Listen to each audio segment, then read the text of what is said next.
ഈ കോട്ടയം നിയമസഭാ മണ്ഡലത്തിൽ തിരുവഞ്ചൂരിന് ഓപ്പോസിറ്റായിട്ട് തിരുവഞ്ചൂരിനെ നിർത്തുമ്പോൾ അതിന് ഓപ്പോസിറ്റ് നിർത്താൻ CPM നിന്ന് ആരുമില്ല എന്നുള്ള തരത്തിലുള്ള വാർത്തകൾ വരുന്നു. ഇത് സത്യമാണോ? ഈ കോട്ടയം മണ്ഡലത്തിൽ തിരുവഞ്ചൂർ എത്രത്തോളം വലിയ സ്ഥാനം നേടിയിട്ടുള്ള ആളാണ്. തിരുവഞ്ചൂർ കോൺഗ്രസിലെ ഒരു നല്ല നേതാവാണ്, മുഖ്യമന്ത്രിയാകാനും യോഗ്യനാണ്. മുഖ്യമന്ത്രിക്ക് ഒരുപാട് പേര് ക്യൂ ആണെന്ന് നമുക്കറിയാം. അല്ല, തിരുവഞ്ചൂര് എന്തുകൊണ്ട് യോഗ്യനാണ്? പിന്നെ ഒരു അഡ്ജസ്റ്റ്മെന്റ് രാഷ്ട്രീയം കളിക്കുന്ന ആളല്ല എന്നുള്ളത് TP ചന്ദ്രശേഖരൻ വധക്കേസ് സമയത്ത് നമ്മൾ കണ്ടതുമാണ്. ഇദ്ദേഹം KSUവിലൂടെയും യൂത്ത് കോൺഗ്രസിലൂടെയുമാണ് സജീവ രാഷ്ട്രീയത്തിൽ വന്നത്.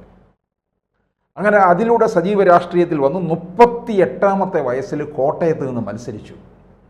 അവിടെ TK രാമകൃഷ്ണനോട്, CPMലെ TK രാമകൃഷ്ണൻ അദ്ദേഹത്തോടെ പരാജയപ്പെട്ടു പോയി. 9000 വോട്ടിൻ്റെ ഭൂരിപക്ഷത്തിലാണ് TK രാമകൃഷ്ണൻ വിജയിച്ചത്.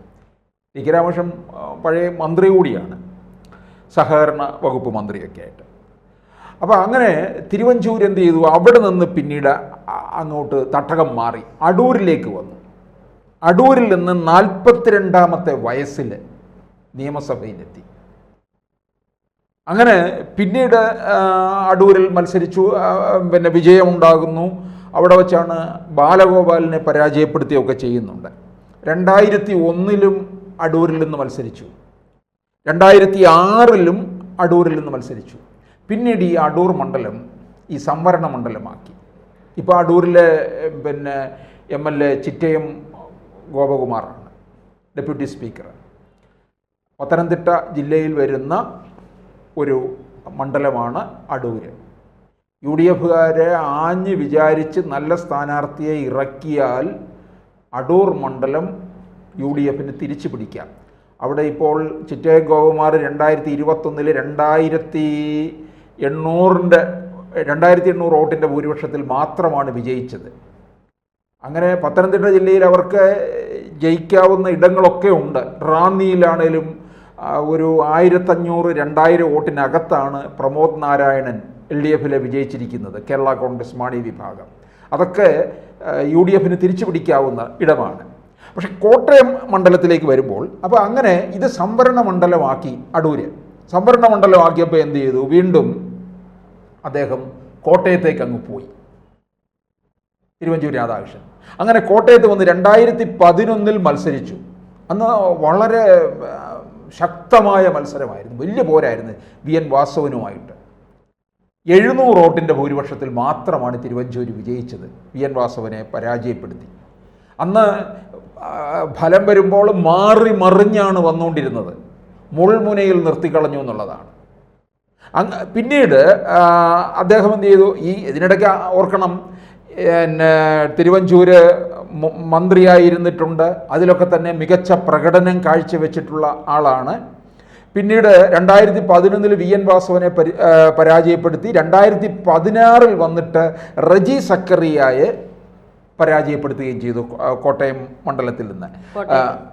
2021 വീണ്ടും തിരുവഞ്ചൂർ തന്നെ മത്സരിച്ചു. അന്ന് അവിടെ CPMൽ നിന്ന് K അനിൽകുമാറാണ് സ്ഥാനാർത്ഥിയായിരുന്നത്. 18,000 വോട്ടിനാണ് തോൽപ്പിച്ചത്. ഓരോ തവണയും ഭൂരിപക്ഷം നോക്കണം.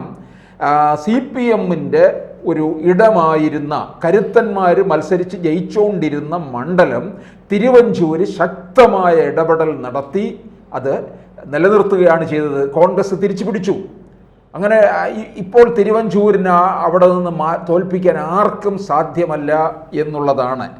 ഇപ്പോൾ 18,000 വോട്ടിനാണ് അവസാനം വിജയിച്ചത്.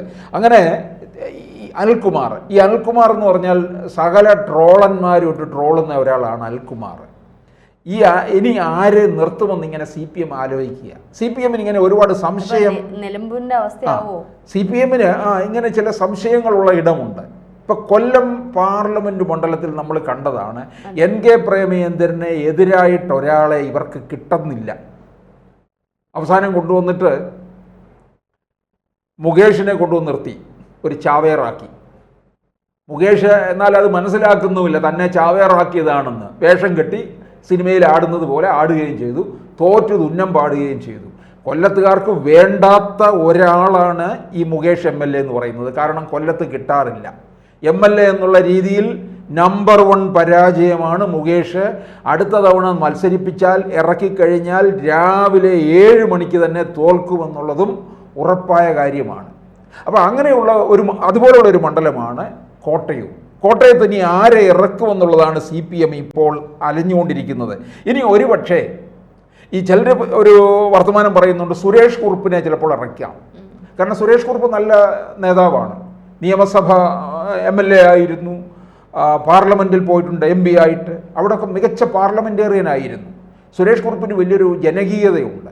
സാധാരണ ഈ CPMകാരുടെ ഈ ധാർഷ്ട്യമോ ഹുങ്കോ അവരുടെ ബോഡി ലാംഗ്വേജോ ഒന്നുമല്ല സുരേഷ് കുറുപ്പിനുള്ളത്. ഒരു ജനകീയ മുഖമുണ്ട് അദ്ദേഹത്തിന്. അപ്പോൾ ഈ അല്ലെങ്കിൽ CPMൽ തോൽക്കാനായി ജനിച്ച ഒരാളുണ്ട്, അച്ഛനോടും മകനോടും തോറ്റ ജെയ്ക് സി തോമസ്. പുതുപ്പള്ളിയിൽ നിന്ന് കേട്ട് കഴിഞ്ഞാൽ നമുക്ക് ഇപ്പോൾ ഉമ്മൻചാണ്ടിയേക്കാൾ ഓർമ്മ വരുന്നത് ജെയ്ക് സി തോമസിനെയാണ്. കാരണം തോൽക്കാനായിട്ട് ജനിച്ചവൻ.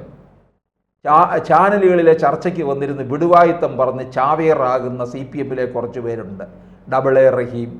CPMന് കുറേ പ്രതിഭാസമ്പന്നരുണ്ട്. AA റഹീം, AA റഹീം, ചിന്തോ ജെറോം, ആര്യ രാജേന്ദ്രൻ, ഇതൊക്കെ ഒരു വംശം മുഴുവൻ മുടിക്കാനായിട്ട് ജനിച്ചവരാണ്.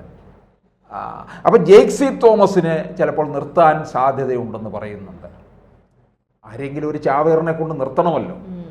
അപ്പോൾ പുതുപ്പള്ളിയിൽ എന്തായാലും ഇനി ജെയ്ക് സി തോമസിന് അല്ലെങ്കിൽ നിൽക്കട്ടെ, നാണം കെട്ട് അങ്ങനെ തുടർന്നുകൊണ്ടേയിരിക്കും.